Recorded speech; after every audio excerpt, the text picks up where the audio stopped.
Hold up your wrist. Look at those veins. They look blue, right? Or greenish blue. Definitely not red. And if you went through the American public school system, a teacher probably told you at some point that this is because the blood in your veins is blue. It's deoxygenated. It's been through the body, delivered its oxygen, and it's blue on the return trip to the lungs. That's what was taught in millions of American classrooms. It's in countless textbooks that are probably still in use somewhere. It's also completely wrong. Your blood is never blue.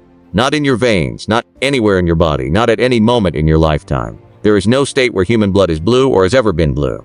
The blue vein is an optical illusion, and the real explanation involves light physics that's honestly more interesting than the wrong answer they taught you.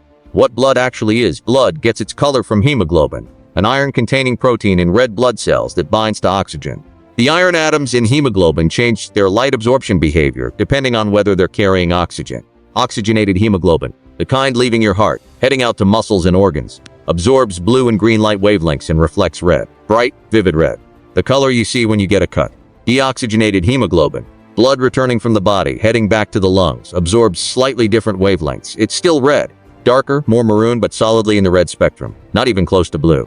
If you've ever donated blood at a Red Cross drive or had blood drawn at a doctor's office, you've seen venous blood directly. It looks dark red, maybe brownish red. Sometimes almost the color of dark cherry. Not blue, not remotely blue. Cut yourself anywhere on your body, artery or vein, you bleed red. The shade varies, the color family doesn't. The real explanation: light physics. So if blood is always red, why do your veins look blue under your skin? It's not the blood, it's the light. Different wavelengths of light penetrate human skin to different depths. Red wavelengths, longer wavelengths, travel deeper. They can reach several millimeters below the skin surface. Blue wavelengths, shorter wavelengths, are scattered near the surface and don't penetrate as deeply. Here's what happens over a vein. The vein sits a few millimeters below the skin. Red light reaches the vein, and both oxygenated and deoxygenated hemoglobin absorb red light significantly. The hemoglobin in your venous blood eats up the red wavelengths before they can bounce back to your eye. Blue light doesn't reach the vein at all. It scatters near the skin surface and reflects back. Your eye receives the blue scattered light. The red light that would have told you this is red was absorbed before it could return. Your brain fills in a blue-toned reading for the area over the vein. The vein isn't blue. The blood isn't blue. The optical return from that area of your skin is blue because the red component was absorbed and the blue component scattered back. It's a depth of penetration illusion, happening in the first few millimeters of your own skin. Every time you look at your wrist. Animals that actually have blue blood. Here's the part that redeems the myth a little. There are real animals with blood that's genuinely, visibly blue. Horseshoe crabs have blue blood. Not as an optical trick. Draw it out and look at it. It's blue. The difference is the oxygen-carrying molecule. Horseshoe crabs use hemocyanin, a copper-based protein, instead of the iron-based hemoglobin that humans and most vertebrates use. When hemocyanin binds to oxygen, the copper atoms produce a blue color. Oxygenated horseshoe crab blood is distinctly blue. Deoxygenated horseshoe crab blood is colorless. Octopuses, squid, and other cephalopods also have hemocyanin-based blood, also genuinely blue. Now here's why horseshoe crabs specifically matter to Americans in a very direct way. Horseshoe crab blood clots almost instantly around bacterial toxins and contaminants. The pharmaceutical industry has used horseshoe crab blood lysate as a contamination test for injectable drugs and medical devices since the 1970s. The FDA requires this test, called the LL test, for all injectable medications and implanted medical devices sold in the United States.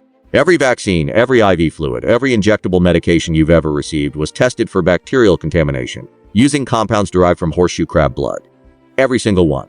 The blood of a creature that's been on Earth for 450 million years is part of the American pharmaceutical safety system right now. Where the myth got into American classrooms, the blue blood in veins myth is persistent, and it got into American textbooks somehow, which means at some point, people with editorial responsibility decided it was true and put it in print.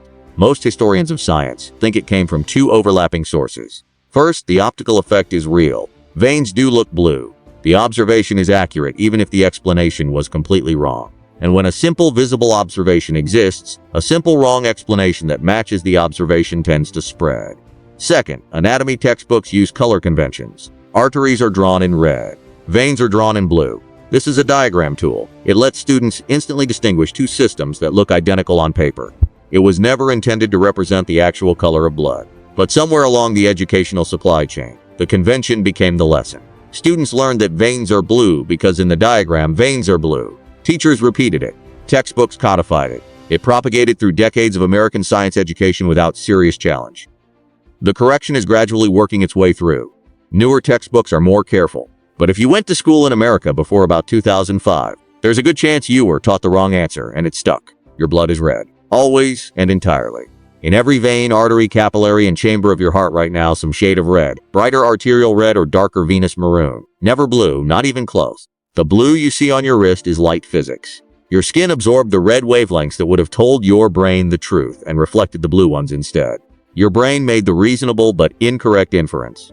An entire generation of American students was taught the wrong answer because a diagram convention got confused with biological fact. But now you know. And honestly, the real answer, depth-dependent light scattering through human skin, is more interesting than blue blood ever was.